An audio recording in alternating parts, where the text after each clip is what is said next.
다 함께 찬양하시겠습니다.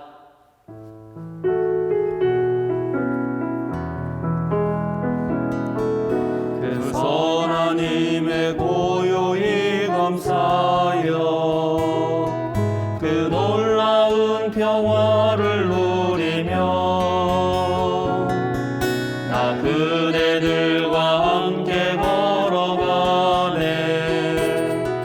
나 그대들과 아내를 여네. 지나간 오늘 어둠의 날들이 무겁게 내 영혼 짓눌러도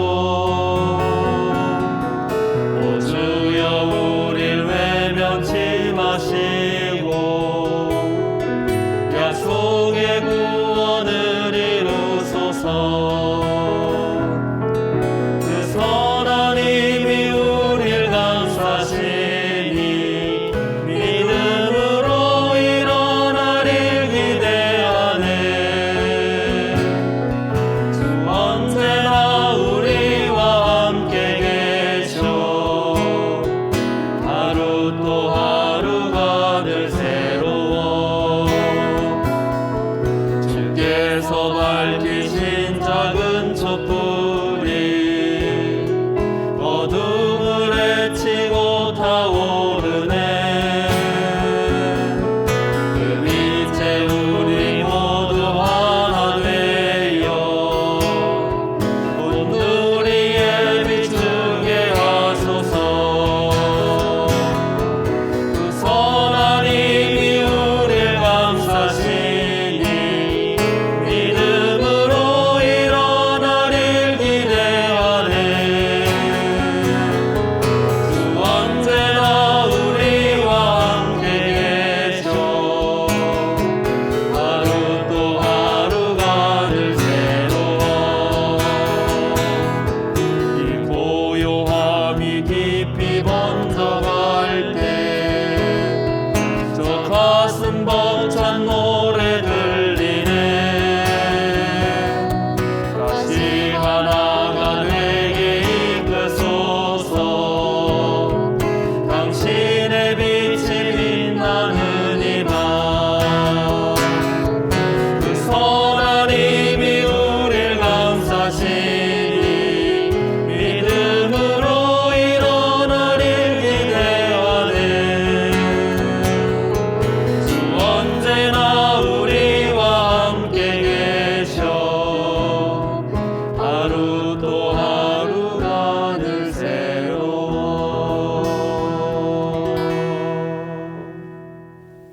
네, 안녕하십니까. 수요 사경에 오늘은 또 제가 인사드리게 됐습니다. 반갑습니다. 네, 네, 반갑습니다. 저는 평화나무 뉴스센터장 권지연 기자고요. 오늘 함께 하실 분들 소개하겠습니다. 생명사랑교회 한문덕 목사님 안녕하세요. 여러분 반갑습니다. 네. 생명사랑교회 한문덕입니다. 네, 오늘도 귀한 말씀 전해주실 텐데 사실 저희가 첫 2021년 네. 첫 방송이에요. 그러네요. 우리가 네. 쉬어서 한 주. 그렇죠. 네네네. 별로 느낌이 없으셨죠? 그러네요. 저는 새해가 너무 빨리빨리 지나가가지고 벌써 열흘 더 지났잖아요. 근데도 네. 그러네요. 오늘 첫 방송이네. 절망하고 있습니다. 나이를 한 살 더 먹어서. 그렇군요. 네. 어쩔 수 없지. 네. 네. 빨리 넘어가겠습니다. 수요사경의 백미. 네, 백미님 오셨습니다. 안녕하세요. 네. 네. 그리고 오늘도 또 귀한 찬양으로 인도해 주신 유기농 수도사님 오셨습니다. 안녕하세요. 네, 반갑습니다. 네. 마스크 쓰고 하니까 얼굴 안 보이니까 좋네요. 네, 좋아요. 가리면 가릴수록 좀 멋있어요. 좋은 것 같아요. 불편해요. 안경 때문에 네. 계속 이게 뭐지 김나무 여기 서리고 네. 힘들어요. 이게 좀 쉽지 않아. 아니, 마스크가 다른 거랑 좀 또 모양이 다른 것 같아요. 지난번에 네. 너무 앞으로 튀어나온 것 힘들어가지고 같은데. 이게 더 편하다 그래가지고 누가 주셨어요. 네. 저를 아끼는 분이 갖다 주고 이거 되게 편하다고. 네. 근데 역시 이게 안경 때문에 문제네요. 안경 때문에. 어쩔 수 없죠. 뭐. 목사님 방송일 기준으로 생일이시던데 축하드립니다. 맞아요. 생신이세요? 오늘 생신이시더라고요. 그럼 축하 노래 가나요? 예, 저희 방송 후에 또 축하를 또 해드려야 될 것 같네요. 축하드립니다. 네. 방송 나간 그날이 아니고 네. 방송 녹화, 촬영 당일. 녹화하는 네. 날. 녹화하는 날. 네. 고맙습니다. 아이고, 저 그런 거 잘 안 챙겨가지고. 제가 챙기겠습니다. 네, 오늘은 저희가 어떤 주제로 이제 말씀을 나누게 되나요? 네, 네. 우리가 지난번에 네. 그 요한복음을 하다가 못했어요. 요한복음 1장을. 바로 요한복음을 오늘 이어서 하긴 할 거예요. 이어서 하는데, 이어서 하기 전에 그 다른 성서 구절을 좀 보고, 예, 그게 다 연결되기 때문에 그렇게 좀 진행해 보려고 합니다. 그래서 네. 오늘 함께 읽을 말씀은 마가복음서 8장 27절에 30절. 그거부터 먼저 보고 그 얘기를 좀 나누면서 요한복음 1장으로 넘어가겠습니다. 마가복음서 8장 27절에서 30절 말씀입니다. 읽어주시겠습니까? 제가 읽나요? 네. 제가 읽는군요. 네, 네. 선생님 읽어주십니다. 네. 예수께서 제자들과 함께 빌립보의 가이사리아 있는 여러 마을로 길을 나서셨는데 도중에 제자들에게 물으셨다. 사람들이 나를 누구라고 하느냐? 제자들이 예수께 말하였다. 세례자 요한이라고 합니다. 엘리야라고 하는 사람들도 있고 또 예언자 가운데 한 분이라고 하는 사람들도 있습니다. 예수께서 그들에게 물으셨다. 그러면 너희는 나를 누구라고 하느냐? 베드로가 예수께 대답하였다. 선생님은 그리스도십니다. 예수께서 그들에게 엄중히 경고하시기를 자기에 관하여 아무에게도 말하지 말라고 하셨다. 네, 여기까지입니다. 이거 좀 특이한데. 나의 죽음을 알리지 말라 뭐 이런 이수시장 생각나는 것 같아요. 네. 그러게. 예, 일단 자기에 관하여 아무에게도 알리지 말라. 네. 근데 이제 그거는 또 뒤에 계속 이어지는 부분이라서 그건 그 다음 주에 또 할 거고. 네. 여기 이게 되게 제가 좋아하는 구절이고 중요한 구절이라고 생각합니다. 여기 예수님이 사람들이 나를 누구라고 하느냐 이거 하나 물으시고 그다음에 제자들한테는 직접 너희는 나를 누구라고 하느냐 이렇게 묻잖아요. 대답해 보죠. 여러분들이 먼저 예수님에 대해서 예수님이 누굽니까? 편하신 분부터 누구든 대답을 해보세요. 예수님은 나에게 이런 분이다. 이렇게. 저는 개인적으로 개인적으로 그렇죠. 저는 사실 그 예수님은 나의 구원자시잖아요. 그런데 그 외에도 저는 예수님을 정의하는 수많은 소식어를 가지고 있어요. 그래요. 네. 자, 좋네요. 그냥 그 중에 몇 가지만 소개해줘요. 저는 일단 저의 보디가드. 보디가드. 네. 예수님은 나의 보디가드다. 네. 이건 내가 여태까지 물어본 곳에 처음 나온 말이야. 보디가드다. 좋네요. 네. 네. 그리고 질투쟁이. 질투쟁이? 예수님이 질투쟁이라고요? 네. 어. 이 질투쟁이라고 생각하게 된 사연이 또 있어요. 어. 네. 좀 가슴 아픈 사연입니다. 눈물 없이 들을 수 없는. 뭐 이런 게. 네, 그건 나중에 좀 네. 따로 듣기로 하고. 개인적으로 들으셔야 돼요. 이 시간에 공개할 수 없고요. 네. 네. 보디가드다, 질투쟁이다. 네. 보디가드는 이해가 되고 질투쟁이 정말 들어봐야 되고 또 없어요? 하나 더? 되게 많은데 갑자기 또 이게 또 방송이다 보니까 갑자기 뇌가 마비되는 증상이 한 살 더 먹어서 그런지 뇌가 빨리빨리 안 돌아가는데 아무튼 저는 되게 여러 가지 소식어를 가지고 있거든요. 그 중에 하나가 또 뭐더라? 네. 저는 제가 스스로 저는 좀 제가 이렇게 또라이라고 생각할 때가 있는데 본인을? 네. 오늘 뭔가 되게 예수님 재밌을 것 닮았다, 같아요. 내가. 예수님 닮았다. 나와 닮은 사람. 네.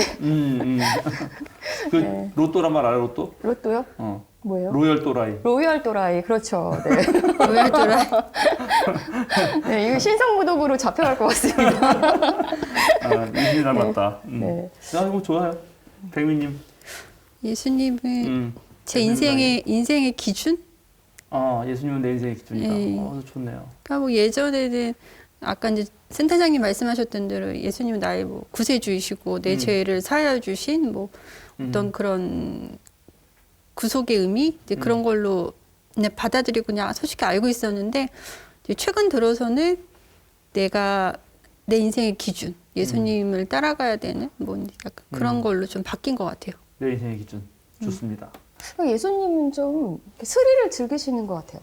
스릴을 즐긴다고요? 그런 것도 있죠. 네. 그런 무언가다. 뭐 네. 이렇게 말 수 있겠죠. 네. 좋아요. 수도사님은? 저는 뭐 가장 친한 벗. 예수님도 그렇게 생각할까요? 저는 그렇게 생각하고 죄송합니다. 싶습니다. 늘 옆에서 든든히 저랑 친하신데. 뭐라 하지 않으시고 그냥 옆에서 계속 지켜봐 주시고 늘 또 침묵하실 때도 계시지만 또 개입하실 때는 또 개입해 주셔서 삶이 흔들리지 않게 한켠으로 이렇게 빠지지 않게 늘 옆에서 도와주셨던 그런 귀한 벗. 아, 제가 예수님을 소식하는 단어 하나 또 생각났어요. 네. 개구쟁이. 개구쟁이. 야, 센터장님은 정말 많은 이미지를 갖고 있네요. 좋네요. 네. 기준, 벗, 개구쟁이, 질투쟁이, 보디가드. 보디가드. 네, 제가 책 하나 소개해주고 싶은데 안셀름 그린이라고 하는 신부님의 50가지 예수님 모습, 50가지 예수 모습이라고. 그래서 예수님의 성경에 나오는 어떤 이미지를 이분 나름대로 50가지로 정리해서 하나하나씩 묵상한 책이에요. 뭐 읽을만 해요.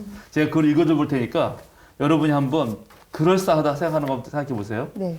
예수님의 50가지 모습은 뭐가 있냐면 첫 번째 유다인, 그지?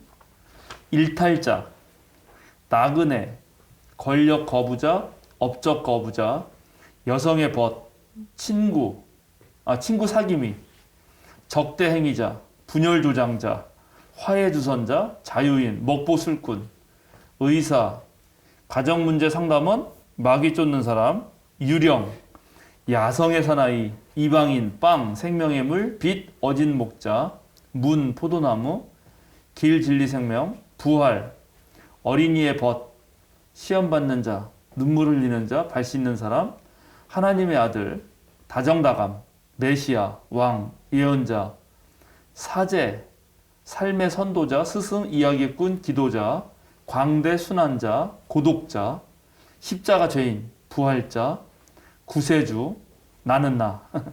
우리를 가만히 내버려 두지 않는 분, 번번이 눈에서 사라지는 분, 내 생명, 뭐 이렇게 되게 많죠. 그럴싸하죠. 근데 중간에 뭔가 뭐 분열 조장 뭐 분열 이런 조장자. 것도 있었던 것 같아요. 그거는 좀 예수님하고 어울리나 싶은 마음도. 분열 조장자지. 드는데. 그런가요? 예수님이 당대 기득권 음. 하고 뭐라 해야 되나요? 하여튼간 핍박받는 사람들하고 사이를 더 오히려 벌려놓은 거 아니에요? 네. 평화나무가 하는 일과 비슷한. 그렇죠. 평화나무가 욕 먹을 때 네. 그렇게 욕을 먹은 것과 그렇죠. 아주 유사한 네, 그런 것들이 있죠. 그래서 이런 식으로 오늘 예수님에 대해서 한번 우리가 고백하고 있는 어떤 부분들이 있는데 그런 부분들에 대해서 조금 나눠보려고 합니다. 그리고 네. 그게 실제적으로 이제 그 오늘 요한복음서 나중에 다룰 때 그것과 되게 연결되는 부분이어서 그래 놓고 오늘 본문을 좀 보죠. 한번 먼저 그 예수께서 제자들과 함께 빌립보 가이사랴에 있는 마을로 가다가 제자들에게 물었죠. 사람들이 나를 누구라고 하느냐? 뭐라고 대답했어요? 그때 당시 사람들 예수님을. 세례자 요한? 첫 번째 요한. 예. 예수님의 당시 하나의 이미지는 세례자 요한이었다는 거예요. 세례자 요한하면 우리가 이제 이전에 배운 것도 있지만 기본적으로 제야 인사죠. 네. 제야 인사고 성전 권력과 그 다음에 헤롯 권력을 비판했던 그리고 세례 운동이라고 하는 새로운 운동을 일으켰고 많은 민중들에게 그 지지를 받았습니다. 그래서 권력들이 좀 두려워했죠.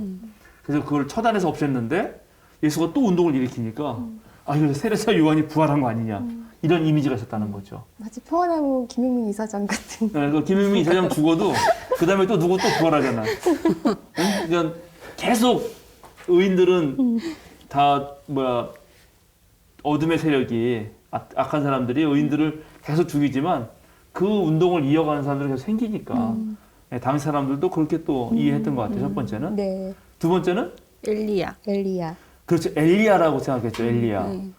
엘리야는 이 엘리야도 또 유대 민중의 가슴 속에 남아있는 예언자 중에 한 명이죠. 네. 그리고 특히 엘리야는 죽지 않고 하나님과 동행해서 불병거를 타고 올라갔다고 하는 그런 아주 신비로운 전설도 있기 때문에 더욱더 그랬고. 진짜 부러워요.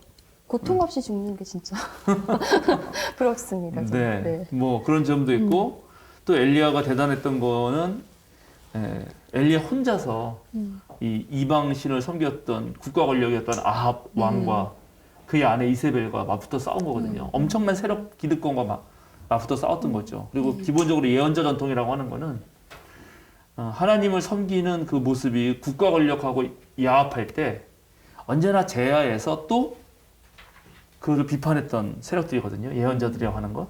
그러니까 계속 지금 이 사람들이 세례 요한이나 엘리야를 떠올리는 거는 예수님을 계속 예언자라고 생각하는 거예요. 첫 번째는. 그 다음에 예언자 가운데 한 분. 예언자 가운데 한 분이라고 우리 번역이 돼 있는데 이게 이제 그 원래 원문으로 보면은 바로 그 예언된 그 예언자라고 생각합니다. 이렇게 이런 말이에요. 근데 예언된 그 예언자라는 건 누구냐면 이건 찾아봐야 되는데 신명기 찾아보실래요? 신명기 15장일 거예요 아마. 신명기 15장 18장이구나. 신명기 18장 15절.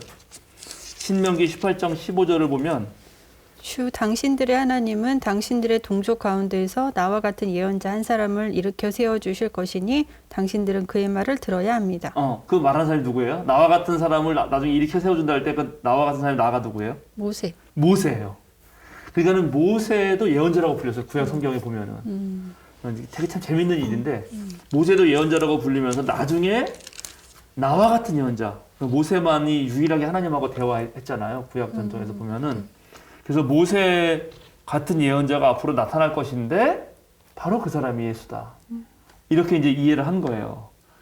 당시 사람들도 상당히 참 의미가 있죠. 오늘날. 근데 이제 그렇게 해놓고 나서 예수님이 다시 묻죠. 제자들에게 너희는 나를 누구라고 하느냐? 뭐라고 대답했어요? 그리스도이십니다. 여기 선생님은 그리스도이십니다라고 번역되어 있는데 이게 원문은 선생님이란 말이 없어요. 그냥 당신은이에요. 당신은. 당신은. 당신은.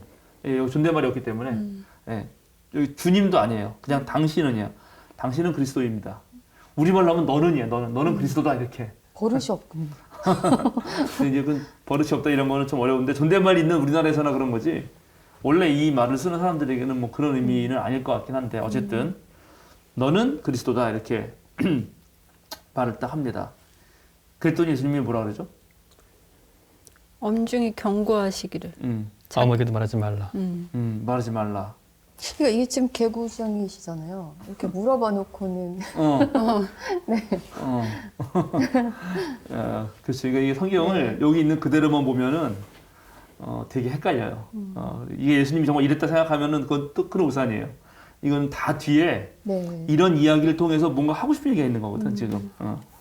그는 왜 정말 물어봐 놓고 이렇게 대답한 것을 말하지 말라고 했을까? 그 이유도 다 있어요. 사실은. 그렇겠죠. 네. 그런데 이제 그 전에 그리스도는 또 뭐예요? 그리스도. 메시아. 메시아. 그죠? 메시아는 히브리어고 그리스도는 헬라어입니다. 그죠? 그러면 메시아는 또 뭐예요? 그러면 메시아. 헬라어 다 우리말이 아니 그리스도 다 우리말이 아니잖아요. 구원자? 이 세상을 구원할 구원자. 그거는 다시 그렇게 해석을 한 오실 거고. 다시 오실 왕? 다시 오실 왕. 왕 비슷하다. 메시아는 말을 우리말로 그대로 번역하면은 기름 부음 받은 사람이란 뜻이에요. 기름 부음을 받은 사람. 받은 사람? 기름을 그래서 괜히 왜 붓나? 머리에 기름을 붓는데 왕이잖아요. 왕이에요, 왕. 맞아요. 그거는 그 사우랑 세울 때, 그죠? 거기다 머리에 기름을 부어서 사무엘 선지자가 사우랑을 세울 때 머리에 기름을 붓죠. 네. 그게 하나의 의식이고, 그러니까 여기서 메시아다, 당신은 그리스도다 그러면은 일단 이 얘기를 듣고 유대 사람이 떠올리는 거는 당신은 왕입니다. 이렇게 고백을 하는 거죠. 그런데 이제 왕이라 그럴 때 어떤 이미지들을 갖는가 우리가 이제 이게 중요한 건데 이게 잘못 오해될까봐 예수님은 이제 말하지 말라 이렇게 말한 거고 그 뒤에 이제 이렇게 말을 할 수밖에 없었던 이유가 뒤에 나옵니다. 그거는 이제 다음 주에 할 건데요. 근데 이 본문이 제가 상당히 이제 재미있다고 생각이 드는 게 예수님이 이런 질문들을 던지고 한 게 어디냐면 빌립보의 가이사라예요. 빌립보의 가이사라라는 지역이에요. 이 지역을 알아야지 이 이야기가 되게 실감 있어요. 일단 가이사라는 뭐죠? 가이사라? 가이사라라는 말이 뭐예요? 가이사라. 모르는구나. 카이사르. 카이사르? 카이사르는 뭐예요? 로마 황제. 그렇지, 로마 황제. 그러니까는 가이사라는 로마 황제를 위해서 세운 도시예요. 원래는 이 갈릴리 해변에 그 헤롯 대왕이 옥타비아누스 황제를 위해서 새로 해안 도시를 건설해가지고 그 이 동네 이름을 가이사라라고 불렀어. 근데 그 가이사라랑 헷갈리니까 이거는 그 헤롯 대왕이 만든 가이사라가 아니라 누가 만들었다고? 빌립보. 빌립보.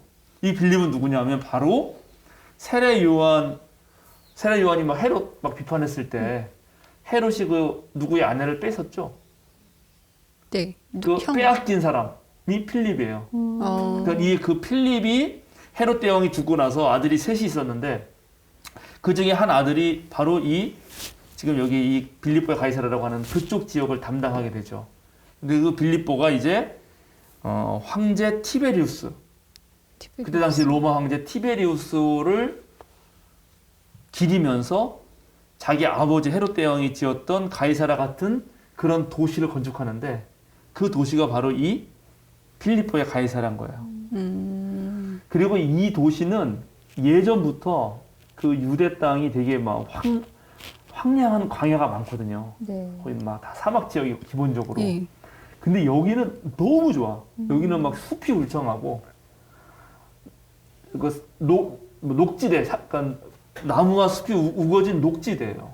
그리고 바로 이게 그 요단강으로 흐르는 나중에 그 갈릴리 바다로도 물이 흘러 들어가는 그 발원지 같은 데예요. 그 위에 레바논의 헐몬산, 헤르몬산이 있거든. 거기서 물이 내려와가지고 거기 한번 지나서 쫙 갈릴리 바다로 들어가는데 그 너무너무 끝내주는 곳인 거예요. 낙원 같은 곳이에요, 약간. 그래서 그대로부터 여기에 이렇게 도시를 지려고 했고 여기에는 구약 시대에는 온갖 신들이 다 세워졌어요.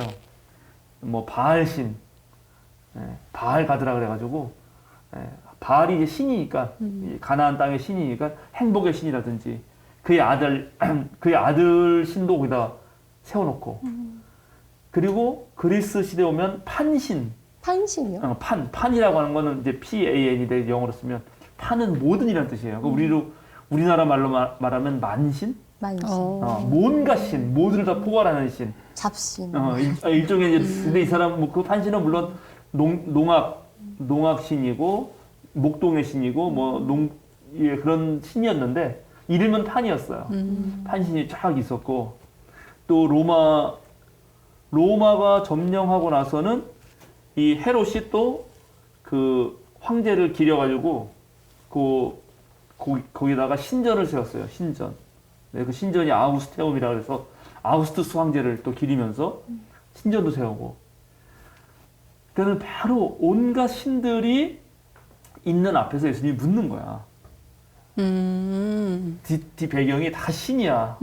잔뜩 신들이 있고 그 구약 시대부터 그리스를 거쳐서 로마까지 신들이 쫙 깔려 있고 그리고 그 광야에 엄청나게 많은 어려운 그런 땅 속에서 그나마 무슨 파라다이스 같은 그런 땅에서 탁 묻는 거예요. 사람들이 나를 누구라고 하느냐. 여기 이렇게 신들도 많고 그런데 너는 나를 누구라고 하느냐. 그리고 또 재미있는 거는 이 가이사라 빌립보가 갈릴리 바다에 있으면 갈릴리 바다 북쪽에 있거든요. 이제 밑쪽이 유대고 그리고 이 북쪽에 있어서 이쪽으로 가면은 그러니까 이 지중해 쪽으로 가면은 여기 두로 성경에 옛날 말하는 두로 띠로가 있는데 하여튼 요 거의 근처에 있어요. 요 같은 선상에 위도 선상에 있어. 여기 있는데 여기가 이스라엘 땅의 북쪽 끝 경계예요.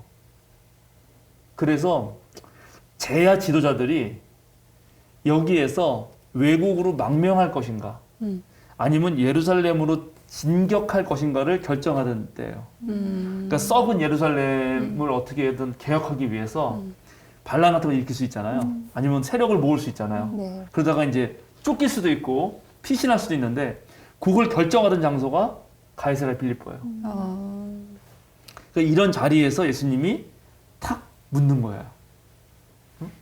예수님이 그동안 우리가 이제 수요사경에 거의 50강 60에 가까운 이 강좌를 하면서 예수님의 엄청난 기적과 귀신 축출과 또 참된 가르침과 밥상 공동체를 통해서 어떤 사회적 혁명을 경험했잖아요.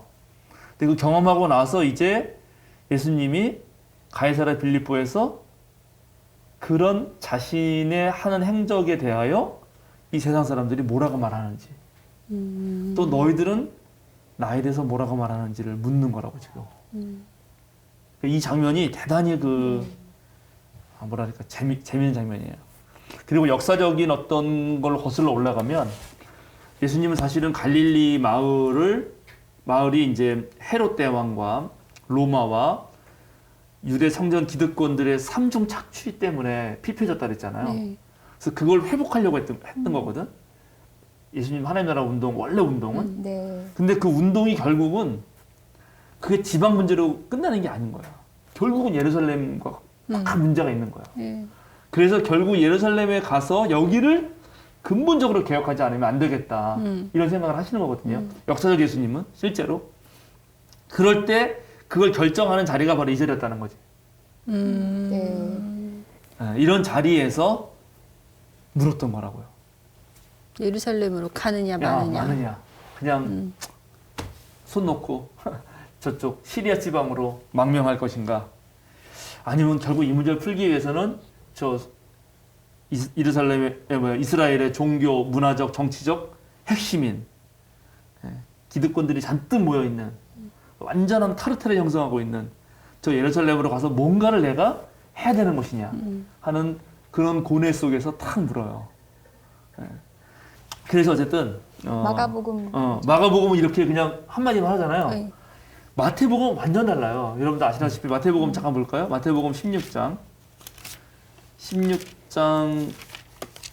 13절부터 거의 비슷한 본문이 나오는데 마태복음 16장 13절입니다. 13절부터 보면은 똑같은 장면이 나오는데 거기에 이제 15절부터 읽어볼까요? 15절부터 19절까지 예수께서 그들에게 물으셨다. 그러면 너희는 나를 누구라고 하느냐? 시몬 베드로가 대답하였다. 선생님은 살아계신 하나님의 아들 그리스도십니다. 예수께서 그에게 말씀하셨다. 시몬 바요나야, 너는 복이 있다. 너에게 이것을 알려주신 분은 사람이 아니라 하늘에 계신 나의 아버지이시다. 나도 너에게 말한다. 너는 베드로라. 나는 이 반석 위에다가 내 교회를 세우겠다. 죽음의 문들이 그것을 이기지 못할 것이다. 내가 너에게 하늘나라의 열쇠를 주겠다. 내가 무엇이든지 땅에서 매면 하늘에서도 매일 것이요 땅에서 풀면 하늘에서도 풀릴 것이다. 네, 엄청나죠. 여긴 베드로에 대한 엄청난 칭찬을 하고 이거 네가 말한 게 아니고 이거 완전히 하늘에서 알려준 거고 네. 네가 땅에서 뭔가를 풀면 하늘에서도 풀리고 묶으면 하늘에서도 묶인다. 이건 네 맘대로 하는 데 다 된다는 거야. 네. 이 정도로 베드로를 높이거든요. 네. 그런데 마가복음은 완전 다르죠. 네. 딱 말했더니 말하지 마라 하고 분위기가 되게 싸해지고 딱 끝나요. 이제 그 이유는 다음에 얘기하겠습니다. 그런데 네. 너무 궁금하네요. 누가 가짜 뉴스를? 이건 당연히 마태가 네. 가짜 뉴스인데 네, 근데 이렇게 끝나지만 이제 이런 예수님의 물음 결국 우리가 뭐랄까 이제 그리스도인이 된다는 거, 내가 그리스도교를 믿는다는 거는 예수가 그리스도다라는 한마디, 지금 이 베드로가 말한 당신은 그리스도입니다. 이 한마디 신앙 고백 때문에 생긴 거거든요. 그리고 이 신앙 고백은 이제 아까도 여러분 다 말씀하셨지만 매우 다양한 신앙 고백들이 있는 거예요. 그죠? 그런 것들을 이제 생각을 해봐야 되는 거죠. 내가 진짜 내 신앙 고백이 얼마나 그런 뭐랄까 그리스도교가 말하려는 것에 부합하는가. 저는 개인적으로 제 삶에서 어떤 체험을 하나씩 하면서 하나님을 묵상하게 될 때마다 제가 하나님께 예수님께 붙인 그런 별명이긴 했어요. 별칭 같은. 보디가드가. 뭐 보디가드도 그렇고. 여러 가지가. 네네네. 그때. 그때 상황마다. 그때. 네. 그래서 이제 성경에는 오늘 제가 얘기하고 싶은 거는 예수님에 대한 신앙 고백들이 엄청 많이 나와요. 네. 그래서 그런 신앙 고백들을 비교하면서 내 신앙 고백을 살필 수 있거든요. 근데 그런 중에 하나가 그래서 골로새서 1장에도 보면은 그리스도 창가라고 나오고 또 우리가 잘 아는 빌립보서 2장에 보면 너희는 이 마음을 품으라. 이는 곧 예수 그리스도의 마음이냐 하면서 그 유명한 너무 아름다운 시가 나오거든요. 이제 그런 시가 나오는데 그런 시 중에 하나가 바로 지난번에 했던 요한복음서 1장이라고요. 요한복음서 1장 1절부터 18절까지가 이게 예수님에 대한 엄청난 신앙 고백이고, 이 신앙 고백은 요한복음서 전체를 요약하기 위해서 들어가는 첫 번째 서문으로 쓰여요. 그래서 이제 지난번에 이 얘기를 하려고 각각 얘기를 했는데, 어떤 신앙 고백, 그러니까 마태에서 베드로의 신앙 고백은 칭찬을 받지만 마가에서는 말하지 말라라고 경고를 받는단 말이죠. 네. 예, 그래서 이제 그런 다양한 신앙 고백들이 있고, 우리가 하는 신앙 고백도 벌써 아까 예를 들어서 이제 센터장님이 예수님 나의 보디가드다 그러면은, 그럴 때 그 말의 뜻은 충분히 이해가 되죠. 예를 들어서 구약에 예수님은 나의 반석, 뭐 나의 요새, 이런 느낌이잖아요. 그러면은 그럴 때 이제 질문할 수가 있지. 그 고백은 진실하지만 그럼 예수님은 다른 사람의 보디가드면 안 되는가? 되시겠죠. 아, 그것도 되죠. 이런 거. 예, 그렇죠. 그리고 예수님이 나의 보디가드나 요새가 돼야 할 그럴 이유가 따로 꼭 있는가? 그러니까 뭐. 그게 은혜라고 생각해요. 이런 등등 해가지고. 제가 예뻐서 뭐 이런. 그래서 그런 식으로 뭔가 신앙 고백을 할 때 그 신앙 고백의 내용을 성찰해 볼 필요가 있다는 거죠. 어느 정도. 근데 이제 그러면 복음서들은 결국은 예수님에 대한 그런 신앙 고백 때문에 쓰여진 문서들이거든요. 그 중에 하나인 요한복음을 보면서 과연 이 요한복음서를 써낸 사람들은 예수님을 어떻게 고백하는가 하는 걸 오늘 살펴보려고 했던 거예요. 다시 그래서 이제 요한복음 1장으로 갑니다. 지난번에 못했기 때문에. 그리고 질문도 있어요. 질문이요? 네, 아니 어떤 분이 질문하셨어요. 예. 네네.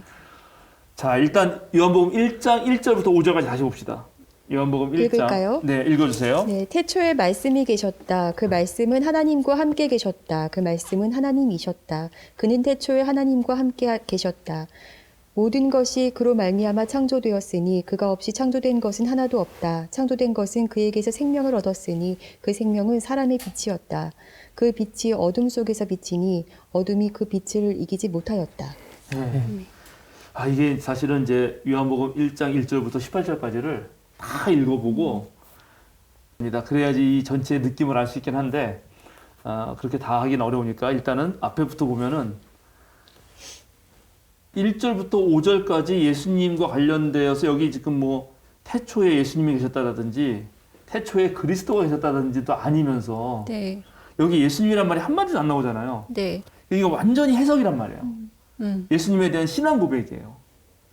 예. 그리고 내용도 이게 잘 이해가 안 가요. 되게 어려워. 그렇지 않아요? 네. 네, 어려워요. 어려워요. 근데 이제 느낌은 있어요. 느낌. 일단 생명 얻었다. 그렇지? 네. 아, 빛이다. 이런 거는 이제 쉽잖아요. 그냥 예수님은 아까 말한 보디가드처럼 생명이었다는 거야. 내가 생명이란 말도 진짜 살만하게 살게 해주는 거? 이렇게 생각하면 쉬워요.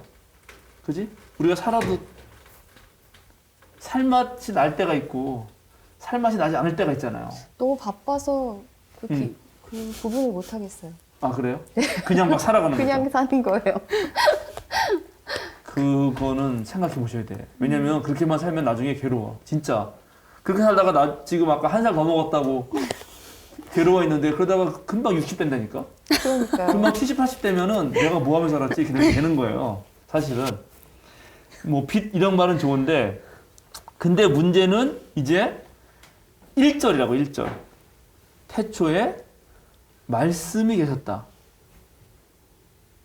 말씀이 뭐죠? 레마. 레마, 이야. 그건 레고라고 하는 단어에서 나온 건데, 그것도 뭐 말씀이죠, 레마도. 예. 근데 여기서는 헬라어로는 로고스입니다. 로고스. 로고스 교회도 있고 로고스 법무법인도 있는데 문제가 많습니다. 아, 그래요? 네. 많이들 쓰죠. 네. 로고스라는 말이 성경에 나와 있으니까. 그래서 이제 어떤 분이 이걸 질문했어요. 이게 철학의 로고스하고 여기에 로고스가 뭐가 다른지 설명해 달라고. 그래서 이제 질문이 수준이 네, 그걸 좀 말씀드리려고 하는데 일단 원래 여기서 로고스는 그냥 말하다라는 동사의 명사형이에요. 명사형. 예. 그러니까는 뭐 말하다. 어려운 게 아니에요. 일반 사람들이 쓸 때는 그냥 말하다는 거예요. 말하다. 그렇죠. 말하다인데 말하다라는 것을 로고스라고 말씀으로 하는 순간 이제 이게 뭐지? 헷갈리는 거죠. 근데 기본적으로 헬라 철학에서는 이걸 제일 먼저 말한 사람은 헤라클레이토스라고 하는 철학자예요. 예수님보다 한 600년 전에, 500 몇십 년 전에 그리스에서 활동하셨던 철학자고, 그때 헤라클레이토스 이전에 그 앞뒤로 있던 철학자들을 흔히들 자연 철학자라고 부르는데, 이건 왜 그러냐면 자연 만물 중에 어느 하나를 모든 우주의 원리라고 생각했어요. 네, 다시요. 자연물 중에 하나를 네. 모든 우주의 원리라고 생각했다고. 자연물 중에 하나를. 그래서 자연 철학자야. 철학자는, 철학이라고 하는 거는 기본적으로 이거 복잡해지네. 예를 들자면 뭐 물이든 불이든 뭐 그렇죠. 이런 것들이죠. 예, 맞아요. 그런 거예요. 그러니까는 탈레스 같은 사람이 이제 대표적으로 그 이오니아라고 섬 주변에 다들 그 섬도 많고 이런 해안에 있으니까 물이 많잖아요. 네. 그 모든 건 물로 이루어졌다. 그러니까 물이 모든 것의 근원이다 이렇게 말을 하거든요. 근데 그 말이 왜 중요하냐면 거기서부터 바로 과학적 사유가 싹 트는 거예요. 모든 것을 하나의 어떤 원리로 환원하려고 하는 거니까. 근데 그렇게 많은 사람이 말했는데 그 중에 한 명인 헤라클레이토스가 불이라고 했어요. 불. 불이 상징하는 거는 그게 활활 있는 걸 태우기도 하고, 그 다음에 이제 뭐 얼음을 녹이기도 하고 따뜻하게 하기도 하고. 그러니까 불은 변화의 상징이에요. 근데 변화를 시키는데 그 근원에 어떠한 생성과 소멸하는 모든 것들의 어떤 원리가 있다고 생각하는 거죠. 태양빛이 비치면 만물은 자라나잖아. 근데 너무 세면 또 죽여버리거든. 그래서 그런 원리가 있다고 생각했고, 그 원리에 대해서 말할 때 로고스라는 단어를 썼어요. 로고스. 그래서 헤라클레이토스가 로고스란 말을 쓰고 나서 이제 그 그리스 철학자들이 막 로고스란 말을 막 쓰거든요.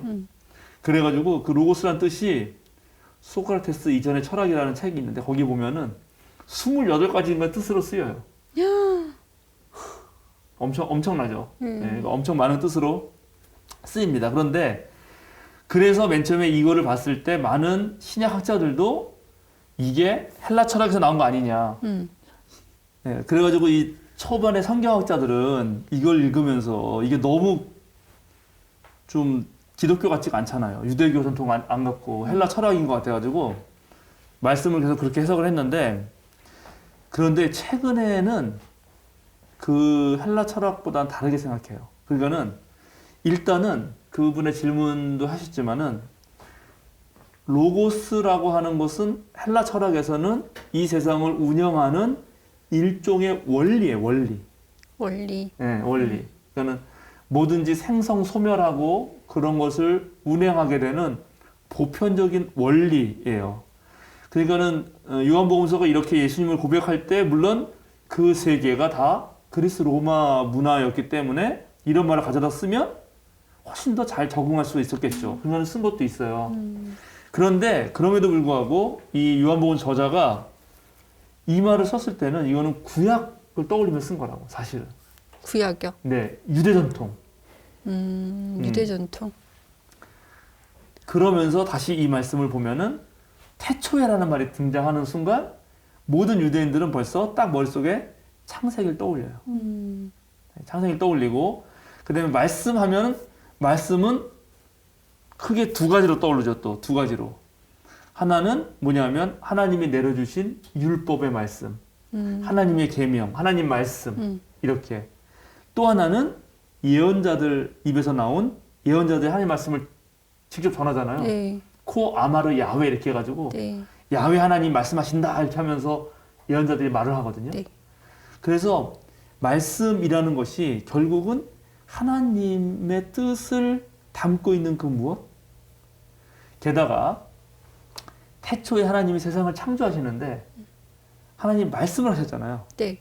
그러니까는 이게 되게 이제 여기에 되게 이런 걸 잘 깨달아야 되는데 이게 어려워요. 요한복음이 되게. 그러나 이런 마음을 우리가 이제 찾는 거죠. 하나님이 세상을 창조했다 그러면 하나님이 창조하기 전에 세상은 있어요, 없어요? 없죠. 네, 세상은 없어요. 그리고 사실은 시간도 없어요. 음. 시간이라고 하는 거는 뭔가 물질이 있어서 그 물질이 변했을 때 그 변하는 걸 보고 시간을 느끼는 거거든요. 아, 이게 이제 어려워지는데. 시간은 하나님이 세상을 창조하시고 해와 달을 뭐 별을 만드셔서 얘네가 왔다 갔다 하면서 생긴 게 시간 아닌가요? 그렇죠. 쉽게 그렇게 이해하면 좋아요. 사실은.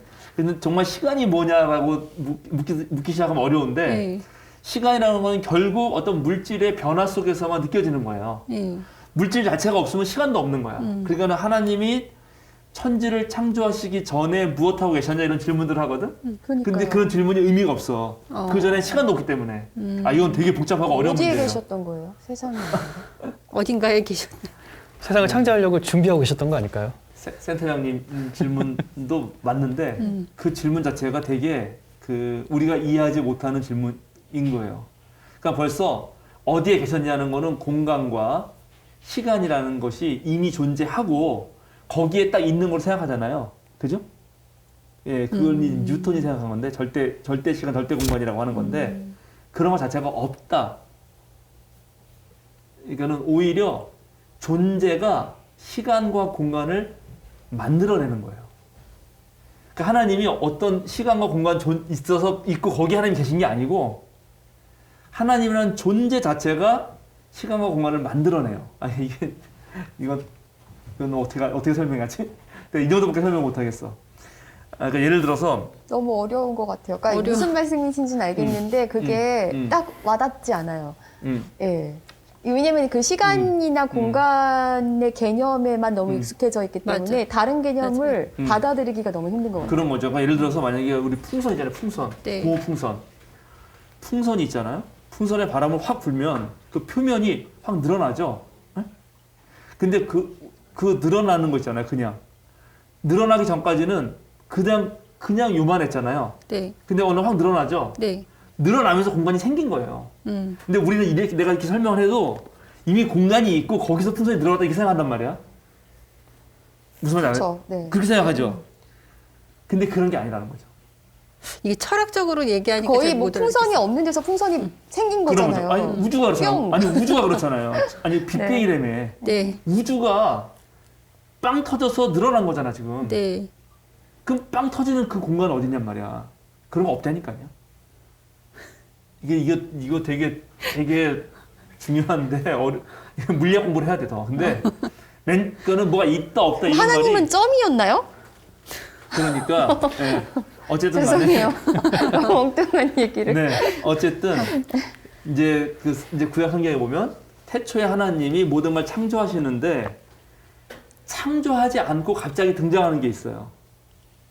그게 말씀이에요.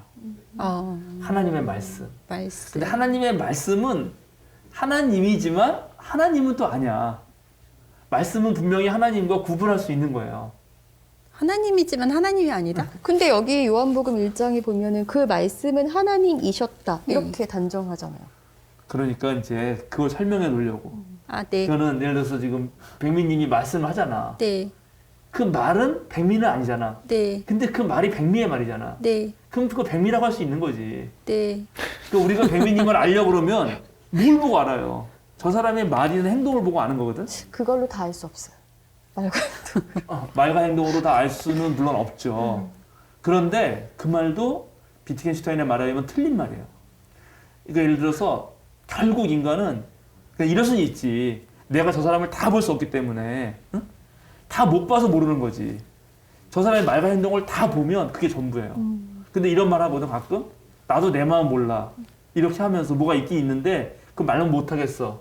그건 자기도 자기를 모르는 거지 정확하게. 그러니까 그 사람을 안다고 할 때는 결국은 말과 행동으로 아는 거거든요. 그렇죠. 생각하는 걸 말하게 돼 있고 또 생각은 말하면 말이에요. 행동하게 돼 있고. 네. 생각은 말이에요. 그러니까 아니 무슨 말이냐면 바꾸면 말을 모르면 생각도 못 해.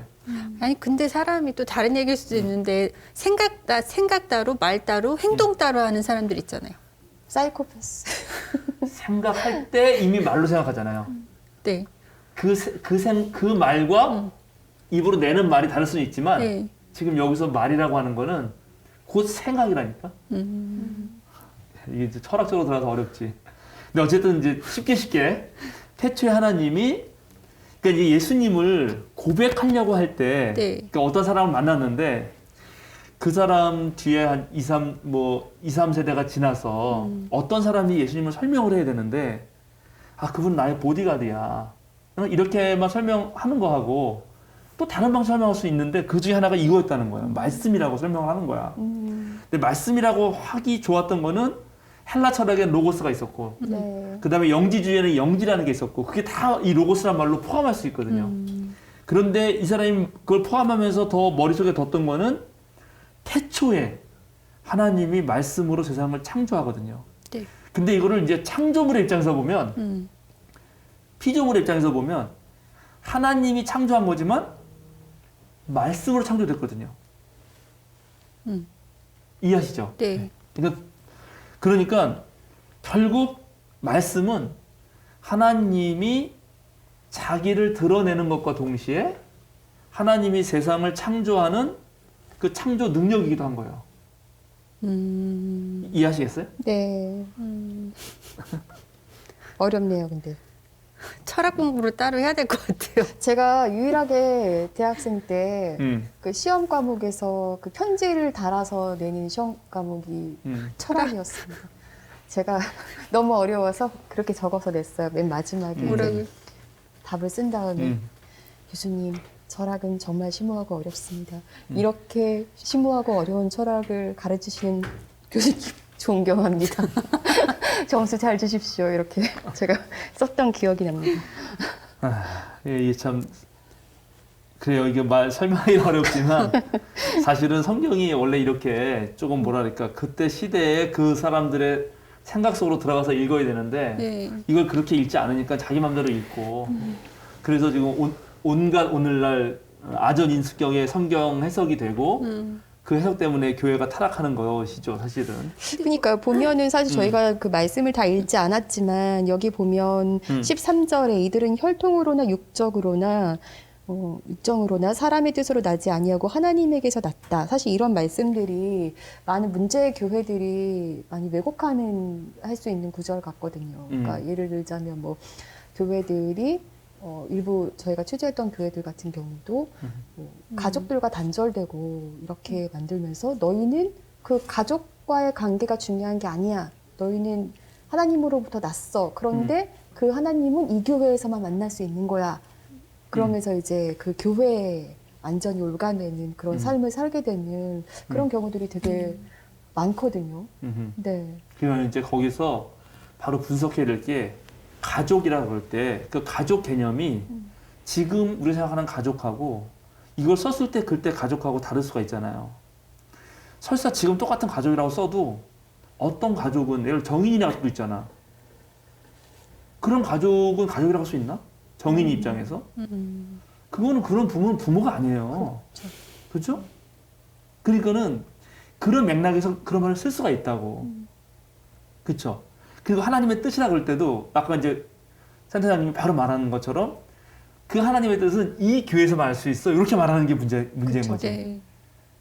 그리고 그 교회에서 말하는 거 진짜 하나님의 뜻인지 아닌지를 우리가 분별할 줄 알아야 되고 그거를 이제 분석해낼 줄 알아야 되는데 그게 안 되면 이제 바로 말한 대로 그런 넘어가는 거예요. 그루밍 당하고 종교 중독에 빠지는 거거든요. 그래서 저는 오늘 이제 말씀 들으면서 살짝 생각이 드는 게 사실 말씀이 너무 철학적이다 보니까 어렵고 그러다 보니까 왜곡이 많이 발생하고 왜곡을 해도 또 분별하지 못하는 사람들이 생기고 이렇잖아요. 근데 왜 이렇게 철학적으로 어렵게 쓰셨을까? 아니, 철학적이라기보다는 그때 당시의 말이에요. 이게 그때 당시 되게 쉬운 말이에요. 그러니까 지금 저도 이제 궁금한 게 마태, 마가, 누가 공동체는 저희가 대충 이해를 하겠는데 들으면서 근데 이거는 요한복음서는 이제 저자가 요한 공동체에 하는 얘기잖아요. 그럼 요한 공동체 사람들이 이걸 다 이해하고 알아들었다는. 당연하죠. 여기 이거는 왜냐면 여러분들이 유대인이 아니어서 그래요. 그 문화에서 그럼요. 그 문화에서는 충분히 이해가 그러니까. 되는 이 말 딱 하는 순간 이 사람 머릿속에서는 창세기가 다 바로 떠올라. 그러면서 왜 갑자기 이 사람이 지금 무슨 얘기를 하려고 하는 거지? 태초에 말씀이 있었다고? 아니 태초에 하나님이 계셨는데? 이렇게 이제 생각하는 거죠. 네. 근데 말씀을 하나님 함께 계셨다. 그래, 그럼 이건 하나님 말씀인가 보다. 근데 그 말씀이 하나님이라는데? 뭐 하나님 말씀을 창조했으니까 뭐 말씀하고 하나님하고 따로 분리할 수도 있지만 그 말씀이 그 하나님이고 뭐 이렇게 이해할 수 있겠지. 근데 갑자기 2절에 그는 하고 이게 이제 번역이 이런데 원본으로 하면은 이 그는이 말씀을 지시하는 건지 아니면 또 다른 사람을 지시하는 것 같잖아요. 네. 그렇게 느낀단 말이죠. 그래서 이게 결국 말씀이 이제 구약 전통으로 가면은 하나님의 말씀이 나중에는 아까 제가 율법하고 예언자의 예언도 얘기했지만 네. 또 구약에는 지혜 문서가 있어요. 지혜. 네. 그리고 지혜를 인격화해서 표현한 구절들이 잠언과 전도서에 많아요. 지금 번거교회에서 보리떡을 하는데 보리떡에 지금 신미연 원사님이 잠언을 가지고 얘기하잖아요. 네. 예. 거기 읽어보면 지혜가 너희를 부른다. 지혜가 하는 소리를 들어라. 그럼 지혜가 마치 인격체처럼 불리거든. 그래서 그런 생각들을 가지고 있는 유대인들에게는 이 말들이 이해가 바로바로 되는 거예요. 아, 그러면 처음에 태초에 하나님과 함께 계셨던 분이 있는데 그분은 하나님의 말씀 같은 분이고 그 하나님 말씀 같은 분은 바로 하나님을 드러내신 분이고 하나님의 창조 능력이고, 그죠? 그리고 바로 그분 때문에 이 온 묻은 피조물이 나온 것처럼 우리에게도 생명을 주었고 어둠에서 헤매고 있는, 특별히 여기 어둠은 더 이제 부정적으로 쓰이는데 그냥 어두운 거 원래 그냥 어두운 거잖아요. 근데 어둠이 마치 악의 세력처럼 나와요. 우리도 그렇게 상징 쓰듯이 네. 그 어둠이 빛을 이기지 못하고 결국 빛이 어둠을 이겨내는 이런 느낌을 이 사람들이 뭔가 말하고 싶었던 거죠. 더 그때 문화 상황 속에서 이게 예수님에 대한 하나의 고백이었다는 거예요. 그런 것들이 아까 여러분의 고백과 비슷해요. 여러분의 삶의 원칙이다 그러면 또 벗이다 그러면 벗이라 그럴 때 진짜 내가 힘들 때 말할 수 있는 사람, 내가 진짜 어려울 때 도와줄 수 있는 친구, 뭐 이런 생각 하잖아요. 그런 방식으로 요 말씀도 바로 그런 말씀이었다는 거죠. 그래서 이제 그분의 질문, 로고스가 헬라 철학과 여기서 말하는 게 뭐가 다르냐 이렇게 말하면은, 간단하게 말하면은 헬라 철학은 그냥 이 세상을 운영하는 보편적 원리예요, 원리. 그런데 여기서 이 요한 공동체에서 말씀이라 그럴 때는 이 사람들이 생각했던 거는 인격적으로 나랑 만난 어떤 사람 같은 거야. 그게 예수님이지 당연히. 근데 예수님 만나고 나서 봤더니 예수님은 그냥 단순한 인간이 아니라 하나님이 태초에 세상을 하나님의 지혜로, 하나님의 생각, 사유, 지혜, 그리고 그것이 입으로 발설된 말씀, 그 말씀을 통해서 세상이 힘을 얻고 빛을 얻었고 그랬던 그 말씀이 바로 예수님이다. 그러니까 우리는 그런 예수님을 인격적으로 만났다. 그러니까 너희는 그 전에 구약 시대에 많은 사람들은 율법이나 예언자의 말을 통해서 하나님의 이런 율법은 이런 거구나, 계명은 이런 거구나 그렇게 알지 모르지만 우리는 예수라고 하는 실제 인간, 내 곁에 있는 친구 같은 그 사람, 그분을 통해서 생명을 얻었고 정말 빛을 얻었다. 이렇게 이제 말을 하는 거야. 이게 고백을 하는 거야. 그러니까 일종의 이것도 사랑 편지인 거예요. 그러면 좀 이해가 되죠? 네. 해볼게요. 여전히 뭔가 안 되고 있어요. 사랑 편지라고 보기엔 굉장히 딱딱한. 너무 심오해요. 네, 그때 당시엔 또 심오하고. 알아들었다니까 그러네. 아, 뭐. 이거 중요한 큰일 났네. 거는 우리잖아 지금. 네, 그리고 이제 약간 그런데 그렇게 빛처럼 여겼던 사람이 다음 주에 이어서 이거 또 해야겠다. 안 되겠다 이거. 바로 세례 요한이었죠. 당시 사람들에게 그런 느낌을 준 사람이 세례 요한이었는데, 자 6절부터 읽어볼까요? 하나님께서 보내신 사람이 있었다. 그 이름은 요한이었다. 그 사람은 그 빛을 증언하러 왔으나 자기를 통하여 모든 사람을 믿게 하려는 것이었다. 그 사람은 빛이 아니었다. 그는 그 빛을 증언하러 왔을 따름이다. 참 빛이 있었다. 그 빛이 세상에 와서 모든 사람을 비추고 있다. 잠깐만요. 네. 이제 참 빛이었다 전까지 5절 이제 6절부터 7절 8절까지는 우리들은 예수님이야말로 이렇게 하나님과 함께 있었던 말씀이고 하나님의 창조 능력이고 하나님의 자기가 생각하는데 다른 많은 사람들이 세례 요한을 계속 한다는 거지. 네. 세례 요한만이 빛이야. 예를 들어서. 근데 그 사람은 빛이 아니고 빛을 증언한 분이야. 그러니까 우리가 믿는 예수님을 증언했을 따름이야라고 말해주는 거죠. 이렇게 말한 이유는 이때 당시도 여전히 세례 요한을 빛으로 생각하는 사람들이 많았다는 거. 그러니까 어떻게 보면 지금 이 요한 저자는 맨 마지막에 쓰여진 걸로 전제로 해서 앞에 모든 그 상황들을 다 정리한 거네요. 정리해서 알려준 거네요. 그렇죠. 이거는 그러니까 맞는 말이에요. 이거는 저는 이제 요한복음서 저자가 마태, 마가, 누가를 다 읽었다고 생각하는 사람인데 이것도 반반 갈려요, 학자들 중에. 다 알고 최종적으로 예수님을 다시 고백하려고 할 때 그때 이 사람이 처한 환경이 되게 복잡했거든요. 그 고대 중동의 약간 모든 그리스 로마 철학부터 해서 이집트의 그런 종교성, 그 다음에 구약 전통, 이걸 다 끌어모아가지고 어떻게든 표현해 보려고 하는 거예요, 지금. 그런 마음이 여기 가득 있죠. 근데 그래서 그런 세례 요한을 빛으로 알고 있는 사람이 있는데 그렇지 않고 그런 증언자였고 이제 진짜 빛이 바로 9절부터 14절까지. 참 빛에 있었다. 그 빛이 세상에 와서 모든 사람을 비추고 있다. 그는 세상에 계셨다. 세상이 그로 말미암아 생겨났는데도 세상은 그를 알아보지 못하였다. 그가 자기 땅에 오셨으나 그의 백성은 그를 맞아들이지 않았다. 그러나 그를 맞아들인 사람들, 곧 그 이름을 믿는 사람들에게는 하나님의 자녀가 되는 특권을 주셨다. 이는 혈통으로나 육정으로나 사람의 뜻으로 나지 아니하고 하나님에게서 났다. 네. 여기 이제 그건 이것도 이 사람들의 신앙 고백인 거예요. 그런 예수님이 우리 곁에 왔는데 왜 너희들은 안 받아들이고 그걸 거부했냐. 우리는 받아들였고 그래서 이제 바로 예수님을 수용해서 맞아들인 사람만이 하나님의 자녀가 되는 거고 여기에 이제 하나님의 자녀가 되는 특권을 받은 사람들은 예수님을 만난 사람들이고 이 사람들이 중요한 거는 뭐냐면 여기서 아까 말한 우리 센터장님이 읽은 혈통에서나 육정에서나 사람의 뜻에서 아니하고 하나님에서 났다. 이 말이 이제 무척 중요한 말이에요. 이 말을 나쁘게 써서 문제인데 혈통에서 나는 거는 오늘날은 안 그렇지. 근데 옛날에는 신분제 사회잖아요. 네. 그럼 나면서부터 얘는 왕의 자손이고 얘는 노예예요. 근데 이런 거 깨부수는 거지. 기본적으로. 욕정은 이거는 남자 가부장적 사회의 남자의 욕망을 뜻하는 거거든요. 육정. 육정이라는 게 유욕 우리 그런 건데 이건 더 정확히 말하면은 남자들의 성욕이나 권력욕을 말해요. 그러니까 이것 또한 그때 당시 권력 가진 자들이 하는 것을 비판하는 거예요. 뭐 예, 기득권이라든지 뭔가 그렇죠. 서열화 계열화 되어 있는 것들을 타파하는 뭐 이런 의미가 담겨 있는. 그렇죠. 그리고 그때 당시 결혼과 이혼 이런 것도 오늘날 우리가 지금 21세기는 자유로운 개인이 사랑하는 사람에 따라서 마음대로 결혼하고 마음대로 헤어지지만 고대 사회는 결혼도 전부 다 가문 간의 결혼이고 특히 정치 권력 가진 사람들은 정략적인 결혼이에요.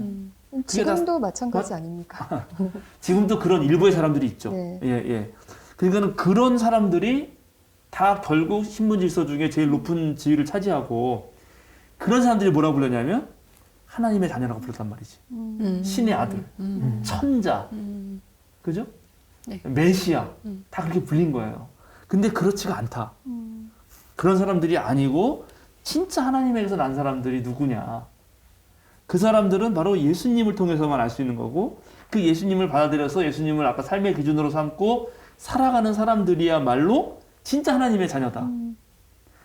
이제 이렇게 말하면 예를 들어서 우리 교회만 따라라. 그거는 이 뜻하고는 되게 다르잖아요. 그렇죠. 예. 오히려 그런 어떤 그 빛과 진리 교회 예를 들어보니까는 뭐 무슨 뭐 계급이 있어가지고 맨 위에가 그 김명진 목사였다며요. 네. 뭐가 있어? 천부장. 뭐 천부 무슨 네. 부장 있어가지고 제일 위에가 뭐 있어?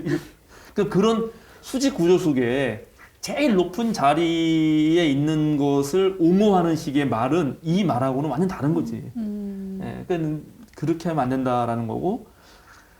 그 다음에 이제 진짜 중요한 이제 14절 하나 남았는데 이 14절만 하고 오늘 마칩시다. 14절 읽어주세요. 예. 그의 말씀은 육신이 되어 우리 가운데 사셨다. 우리는 그의 영광을 보았다. 그것은 아버지께서 주신 외아들의 영광이었다. 그는 은혜와 진리가 충만하였다. 그 말씀은 육신이 되어 이제 이 말이 이게 무척 중요한데 여기 육신이라는 말은 원래 원어로 말하면 사륵스라 그래가지고 이걸 그대로 번역하면 그 말씀은 살덩이가 되었대요. 살덩이. 살덩이. 예, 우리 살덩이. 근데 지금 우리는 몸을 되게 중요시하는 시대지만 이 플라톤적인 이원론적 세계가 가득한 이때 세계는 그 그리스 철학의 플라톤주의적 철학은 이 세계는 별로 안 좋은 거예요. 이 살은 별로 안 좋은 거예요. 오히려 정신만 중요하고 실제 이 세계는 다 썩어 없어지는 거고 타락한 거고 아주 고고한 정신이 살아남아서 그게 저 하늘로 올라가서 천상의 어떤 이데아 세계에 변하지 않는 가장 아름답고 가장 착한 거, 가장 선한 것을 간직하고 있는 그 무엇은 오로지 정신이다. 이렇게 생각했단 말이죠. 그리고 전부 다 그걸 추구했어요. 그러니까 이 물질적인 거는 타락한 거고 나쁜 거예요. 그런데 요한복음서는 지금 반대로 말하는 거지. 그 말씀이 뭐가 됐다고? 살덩이가 됐다는 거야. 이게 완전 새로운 생각이에요. 그러니까 그때 당시 이원론적으로 모든 사람들이 추구하는 어떤 계급 질서 속에서 정신만을 추구하는 것을 거부하는 거라고 요한복음서는. 오히려 이 땅을 긍정하고 우리들의 삶을 긍정하고 그다음에 이런 타락했다고 하면서 그 뭐랄까 다 천시했던 것들을 매우 소중한 것으로 여기는 그런 여기 신앙 고백이 있는 거죠. 그러니까 예수님을 통해서 만난 것이 뭘 만났는가? 여러분들도 뭐 오늘날 언어로 어떻게 표현할지 모르겠는데 그래 오늘날은 많이 괜찮아진 거죠. 옛날에는 다 전문가 말이면 무조건 다 전문가만 막 모시고 이러잖아요. 근데 오늘날 그렇게 오늘날도 뭐 그런 전문가 말이 필요 없다는 건 아니라 그러면서 이렇게 하는 게 좋겠다. 그 초등학교 때 보면 공부 잘하는 애는 다 잘하는 걸로 알아 선생님들이. 네. 그러니까 무슨 그렇죠. 학교 성적 좋으면 네. 얘는 무조건 모범생인 거예요. 얘는 무슨 뭐 학교 청소도 잘하고 모두 잘하고 다 잘하는 거야. 근데 꼭 그렇지 않잖아요. 네. 그죠?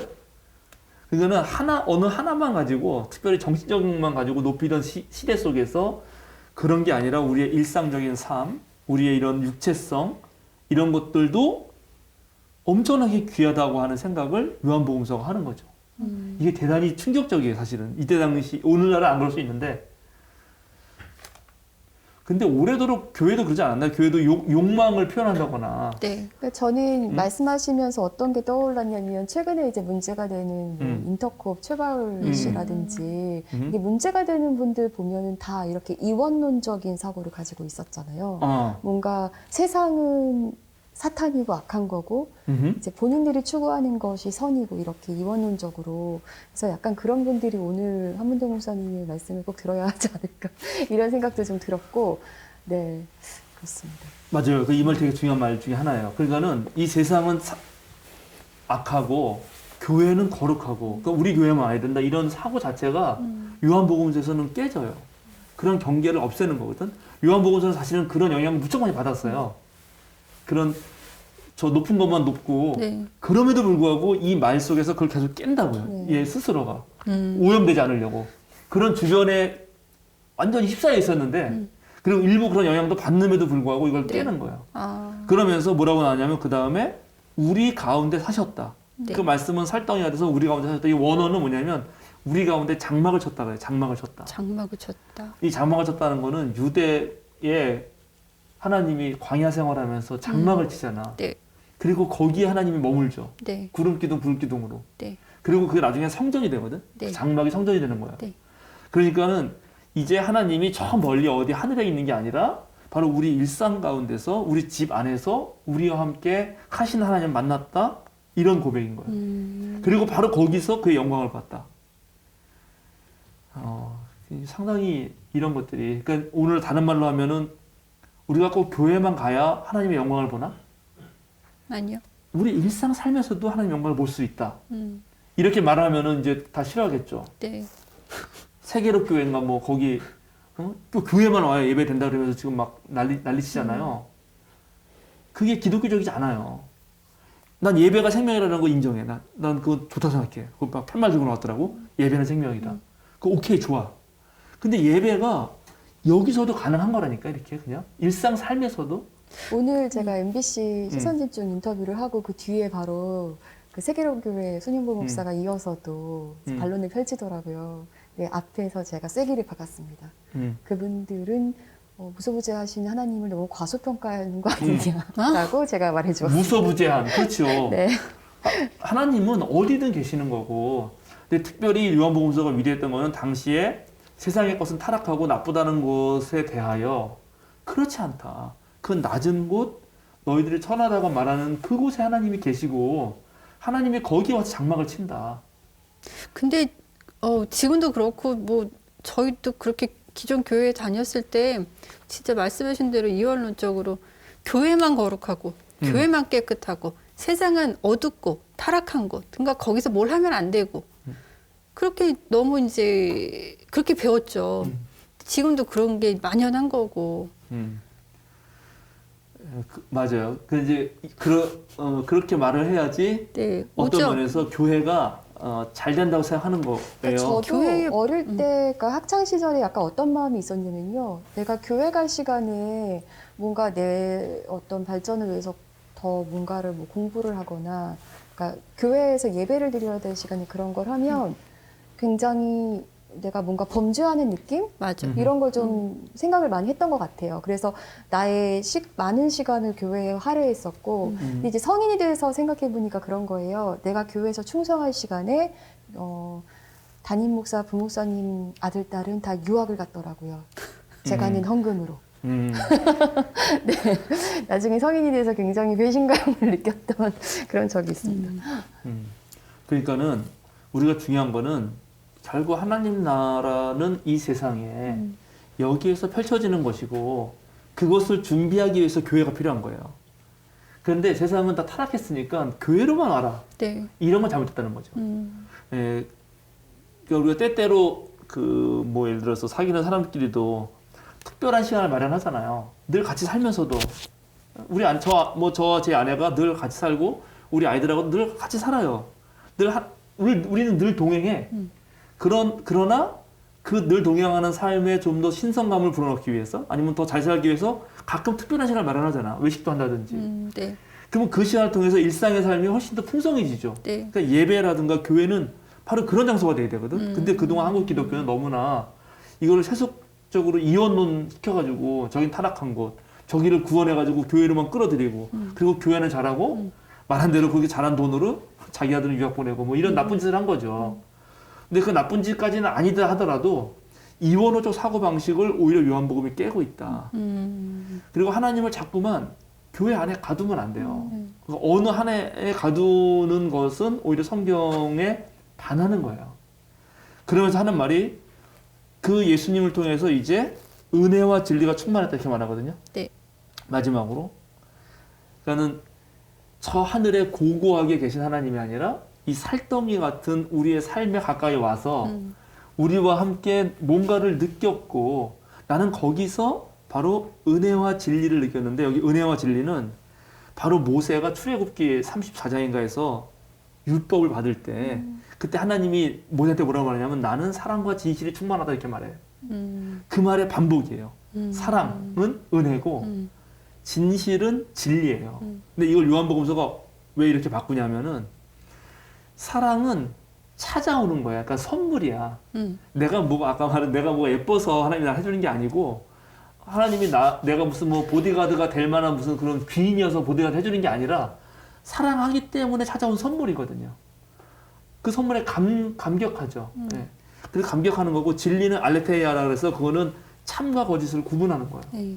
근데 사랑의 감정만 있으면 이게 뭐가 좋은지 뭐가 나쁜지 잘 몰라 사실은. 그래가지고 이제 많은 연애가 깨지는 거거든. 사랑해주면 무조건 좋은 줄 따라가다가 막 잘못된 사랑을 하게도 되죠. 감정에 그래서 그 감정을 또 잘 성찰하게 하는 진리가 필요한데 그 진리를 이 사람들은 예수에게서 봤다는 거예요.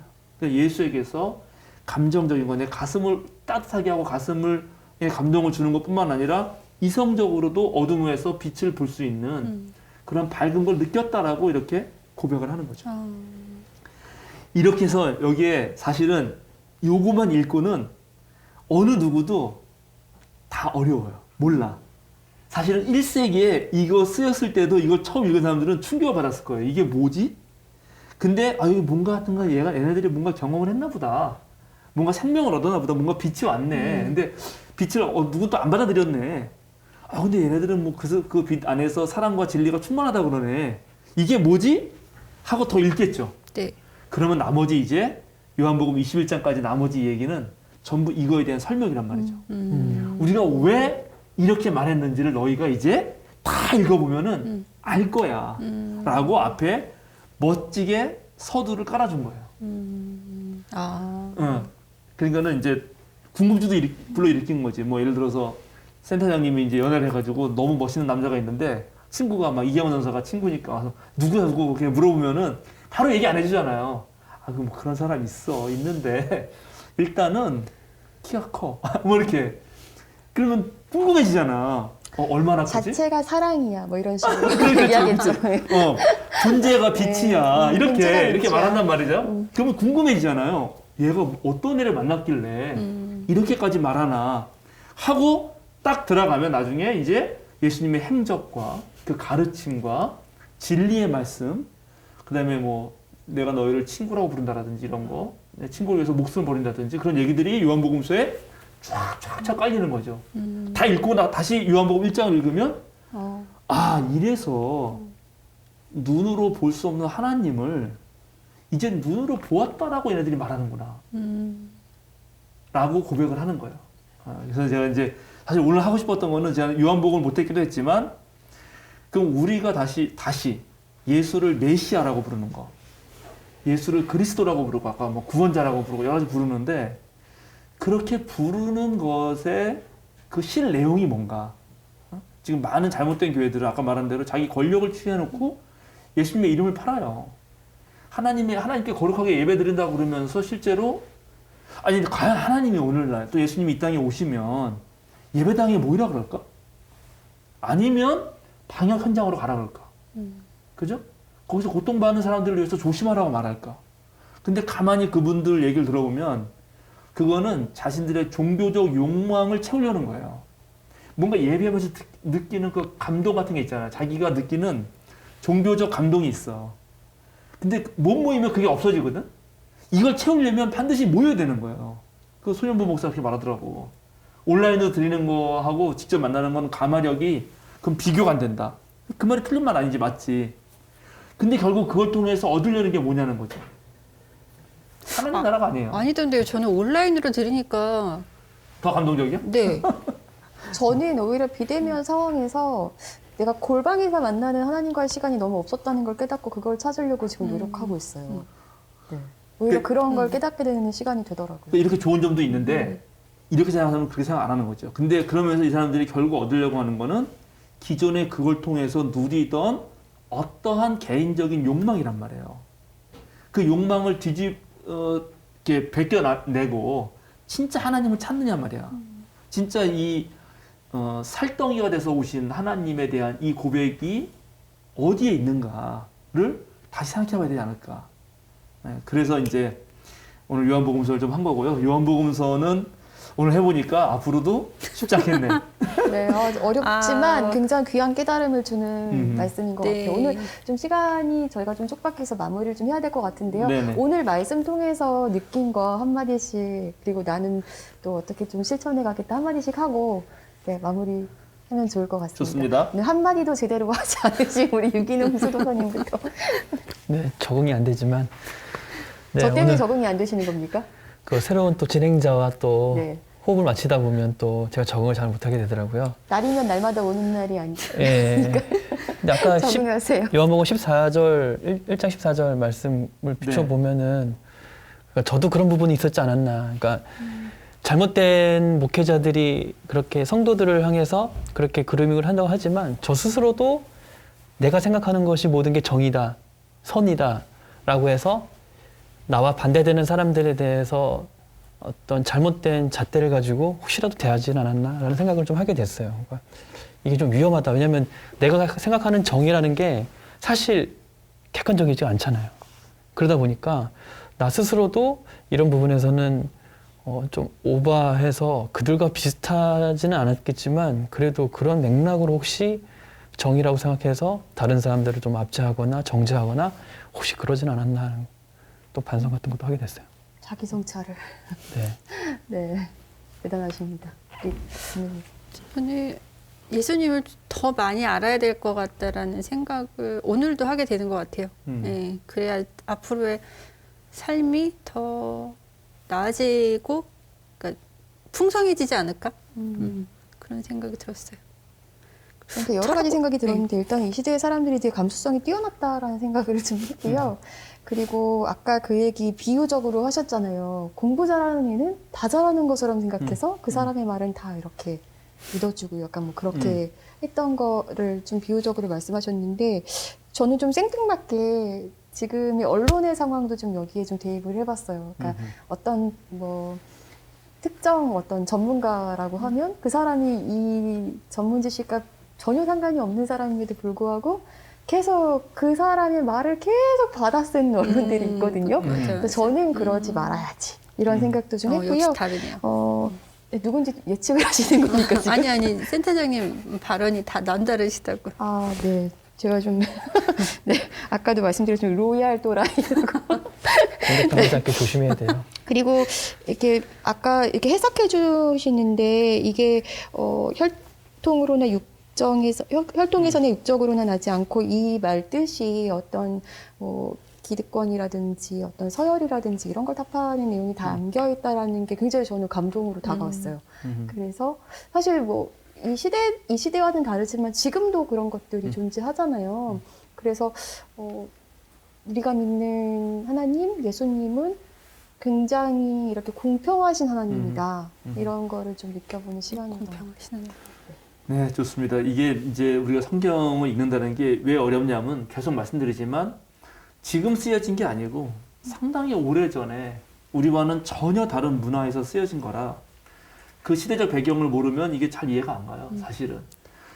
요한복음서 같은 경우는 사실은 이게 거의 100% 시대 사람들의 어떤 상징어, 그 사람들의 분위기를 모르면 어떤 면에서 한마디도 이해 못한다고 해도 과언이 아니에요. 그런 것 같아요. 네, 그러니까 이거를 자기 마음대로 막 썼던 거고. 네. 그리고 그거는 뭐 지금 한국 사람만 그런 게 아니고 4세기 이후에 즉 기독교가 이제 유대교를 거의 완전 탈피해가지고 유대 문화를 잘 모르는 사람들이 성경을 읽기 시작했을 때부터 발생한 오독이에요. 근데 이제 이제서야 그거를 밝혀내고 있는데 우리가 이제 알게 된 거죠. 어떤 면에서는. 그래서 이제 그런 어려움도 있지만 그래도 우리가 큰 틀에서 핵심은 틀리지 않는다. 아까 말한 대로 오늘날 예를 들어서 혈통이라 그럴 때 여기 혈통과 육정 이런 말들과 가장 딱 오늘날로 비해서 맞는 거는 예를 들어서 검찰 같은 거예요. 검찰은 잘못을 하면 걔는 봐줘. 그 혈통이고 그 가문이라는 거지. 절대 거기는 근데 그게 아니고 진짜 하나님의 뜻으로 재판한다. 하나님의 뜻으로 수사하고 하나님의 뜻으로 기소한다 그러면 원칙이 있잖아요. 법 잘못했으면 기소를 해야지. 근데 검사가 잘못하면 다 감싸줘. 그건 혈통이나 가문으로 한 거지. 그러니까 이렇게 얼마든지 이해할 수 있단 말이에요. 정확하게. 그리고 나도 혹시 내가 아는 친한 사람, 우리 가문, 응? 인싸, 내 핵인싸들만 뭐 하고 있지 않나. 네. 그러는 순간 이런 말에 걸리는 거예요. 네. 그러니까 우리 교회만 와야 하나님께서 알 수 있다. 그것도 자칫하면 우리 교회라는 것이 하나의 혈통이 되는 거지. 네. 그렇게만 이해해도 좋겠다 생각이 들고요. 네. 다시 한번 이제 오늘 좀 마무리 짓고 싶은 거는 다시 한번 이렇게 신앙 고백하는 이런 사람들의 고백과 더불어서 내가 예수님을 그리스도라고 고백할 때 그 고백의 내용이 뭔가 한 번 더 그걸 성찰하면 좋겠다. 그 생각합니다. 기도하고 마실까요? 네. 네, 기도하겠습니다. 주님 감사합니다. 요한복음서를 쓴 분들이 생각했던 예수님, 사랑했던 예수님에 대해서 우리가 한번 오늘 생각해 봅니다. 우리가 그 시대 사람들이 아니어서 이해하기 어려운 말들도 있었지만 예수님을 통해서 느꼈던 그 하나님 나라의 실상 그리고 참된 삶의 고백이 무엇이었는지 가슴으로 전달되는 것 같습니다. 오늘날도 많은 사람들이 하나님의 뜻을 빙자하면서 권력과 또 자신들끼리만 좋은 것을 추구하고 있는데 정말 이 땅에 살덩이가 되시고 우리들의 일상 삶들의 장막을 지시는 그 하나님을 생각하면서 우리도 이 삶에서 더 나은 하나님 나라를 위해서 살 수 있는 그런 올 한 해가 될 수 있도록 주여 함께 하옵소서. 벙커원교회와 평화나무와 또 이 수유사경의 모든 팀들이 올 한 해도 주님의 뜻을 좀 더 알아가는 시간을 되게 해주시고 아멘. 언제나 주님께서 우리와 함께 해주시길 간절히 빌고 원합니다. 아멘. 모든 것 감사드리며 예수님의 이름으로 기도드립니다. 아멘.